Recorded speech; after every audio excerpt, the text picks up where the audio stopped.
Geus kitu nu baris teh mentas jalan diliwatan. Muru kuburan, tiluan ngayak-yak teu mangga pulia. Untung keneh we janela panto mobil ditutupkeun. Lamun henteu boa mah ngorowot ka jero. Anehna teh deui nu bari saabrulan teh teu baroga sirah. Putihna ulaweran, malah aya nu ngajingjing sirahna sagala.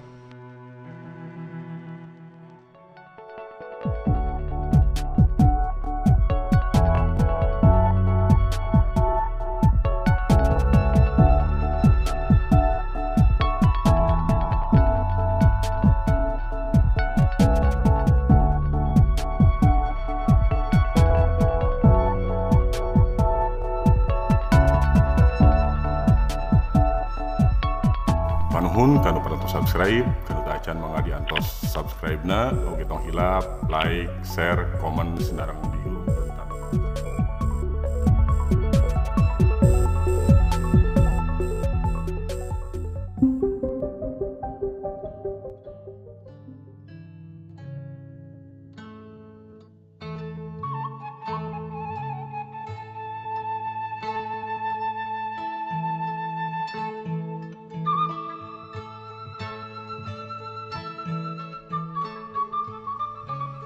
Dipercaya ku Mang teh purah ngawal barang dagangan, ngirim-ngirimkeun orea ka unggal tempat anu pesen.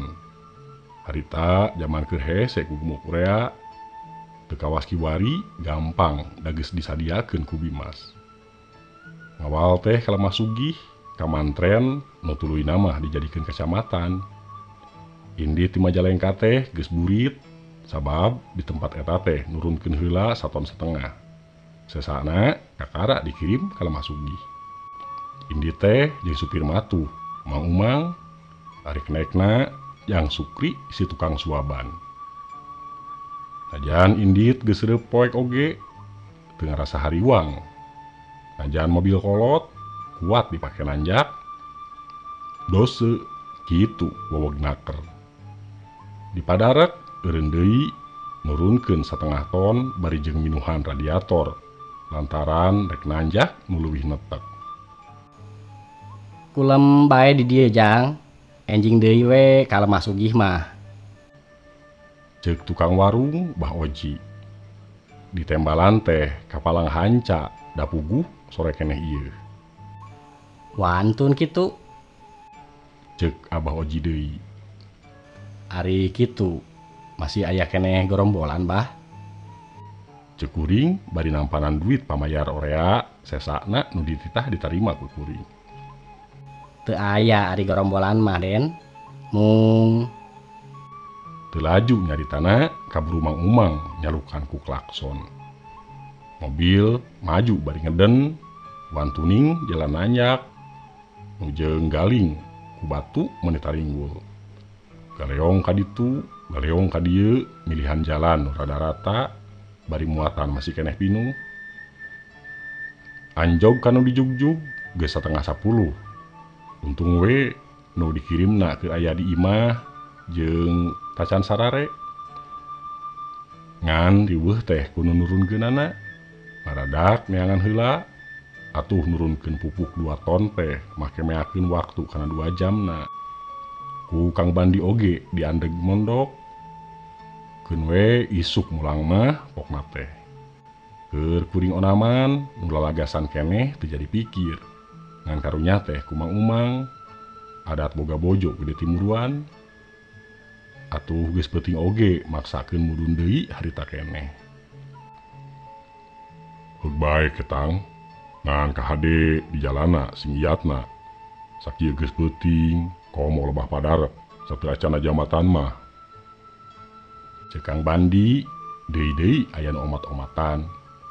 Malah Kang Bandi mah make dibarengan ku ngabidig-bidig sagala.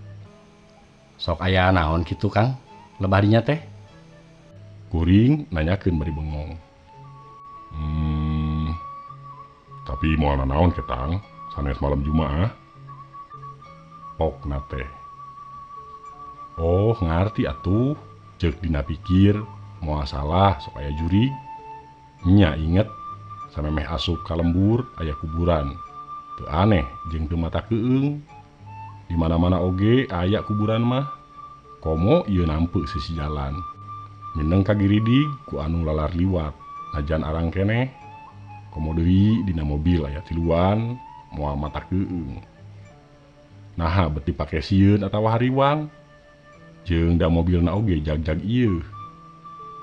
Setengah 12 miang ti pakarangan imah Kang Bandi. Panon oge geus hayangeun reureuh. Kaayaan simpe rehe wantuning geus dina kaayaan peuting pisan. Jang Sukri oge ari geuleyeung mobil ari lengat lenggut nunutan. Uyuhan Mang Umang mah sakitu geus peuting oge panonna tahan.